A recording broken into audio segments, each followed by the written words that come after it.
What destroy most people's finances are not actually how they spend their money or their financial habits. Most of the time, unexpected or unprepared financial emergencies are what truly start financial chaos.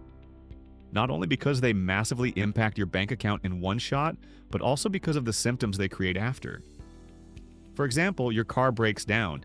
Now you have to pay $5,000 to fix it, but you don't have the money, so you use credit. Now you have credit debt with interests, and you may have to pay $7,000 in total.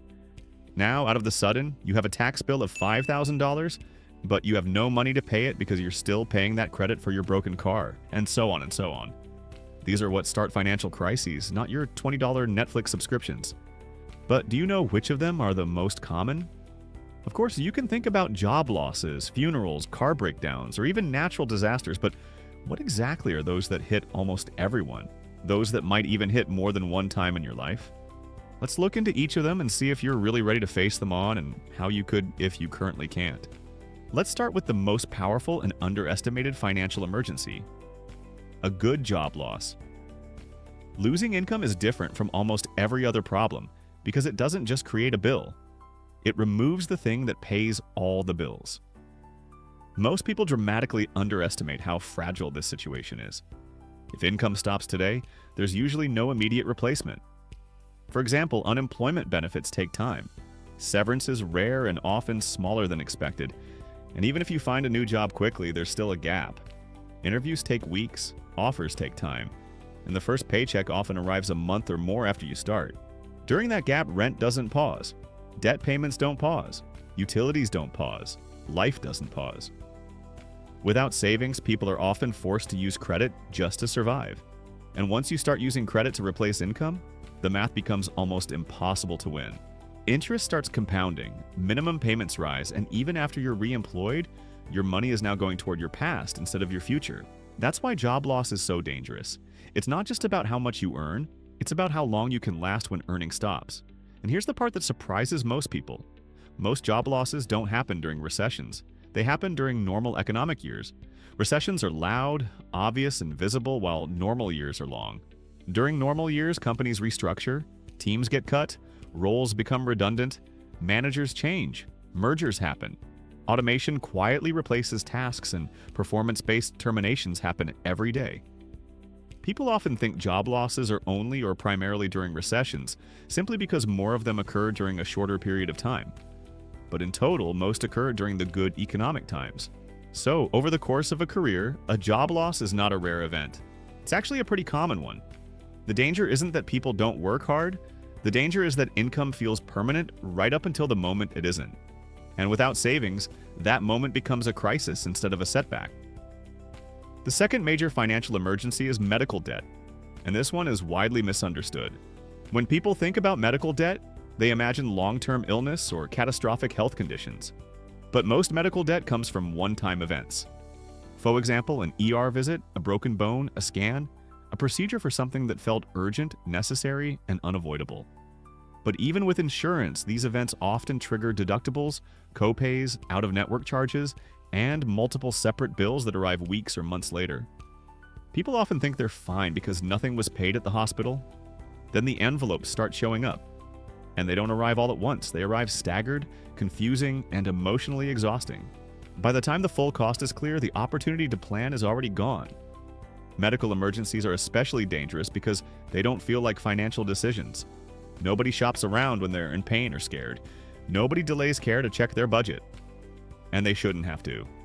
The problem isn't that people make bad choices. The problem is that the system creates large, unpredictable costs after the fact. Without savings, people do what they can. They put bills on credit cards. They delay payments. They ignore statements hoping something changes. And slowly, what started as a health event turns into a financial one.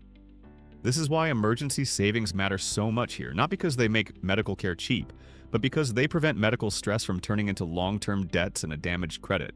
The next common financial emergency is car breakdowns, and this one quietly destroys more emergency funds than almost anything else. Cars fail. Not because you were irresponsible, but because machines wear down. That's just how it is. Transmissions fail, brakes wear out, engines overheat. And when your car breaks down, it's not just a repair bill, it's lost time. Missed work, missed shifts, missed income. For many people, especially those who don't have remote work options, a car isn't a convenience, it literally is their access to employment. When transportation fails, income becomes fragile overnight. That's why car problems escalate so fast. The repair is urgent, the cost is high, and delaying it often makes things worse. What makes car emergencies especially damaging is that they often happen alongside other problems. A job is already stressful, money is already tight, and then the car fails. Without savings, people are forced into bad options: high-interest financing, credit cards, payday-style products, or unsafe decisions like driving a car that isn't reliable. And once again, the emergency doesn't end when the repair is done. It ends months or years later when the debt created by that repair is finally paid off. Emergency savings don't prevent cars from breaking. They prevent a broken car from breaking your entire financial life. Next is home repairs and maintenance, which affect homeowners and renters in different ways, but hit both hard. For homeowners, repairs are inevitable. Roofs age, pipes leak, water heaters fail. HVAC systems break during the hottest or coldest days of the year when demand and prices are highest. These repairs aren't optional. You can't ignore a leaking roof or a broken furnace, and they rarely come one at a time. Water damage often leads to mold, and electrical issues reveal other problems. A small fix turns into a big bill. Without savings, homeowners are often forced to choose between unsafe living conditions and debt. For renters, the emergency looks different, but feels just as heavy. Moving is expensive. Deposits, application fees, overlapping rent, utility transfers, and time off work all add up fast. Even when repairs are technically the landlord's responsibility, the disruption still costs money. And in many places, housing instability has become one of the fastest ways people fall behind financially. The common thread here is lack of control. Housing emergencies aren't about spending choices. They're about where you live, when something fails, and how quickly you're expected to respond. Now let's talk about credit, because this is where most people think the problem starts. But credit emergencies are usually symptoms, not causes. People don't wake up one day and decide to ruin their finances with debt. Debt is usually what fills the gap when savings aren't there. Medical bills go on cards. Income gaps get bridged with credit. Car repairs get financed. Then something small goes wrong. A payment is late. An account hits its limit. Interest rates spike. Minimum payments rise. And suddenly, a manageable situation becomes overwhelming. This is where shame creeps in. People look at their balances and think they failed. But what actually happened is predictable. A system without a buffer was hit with a shock. Credit didn't cause the emergency, it simply absorbed it. And unfortunately, credit absorbs emergencies in the most expensive way possible. Once debt payments become part of your fixed monthly costs, future emergencies hit even harder. This is how people get stuck. Not because they're careless, but because recovery gets slower each time. All of these emergencies have one thing in common. They are largely out of your control. You can be responsible, hardworking, careful, and still experience every single one of them. That's why savings matter so much, not as a status symbol, not as a sign of discipline, but as a form of protection.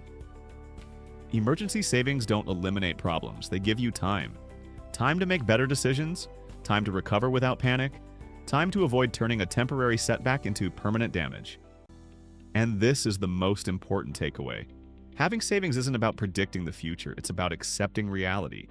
Things will happen, income will be interrupted, costs will show up unannounced, and systems will fail. The question isn't if, it's when. And when that moment comes, savings are often the difference between stress and stability, between a setback and a spiral. If this video helped you see financial emergencies differently, click on one of the videos on your screen right now.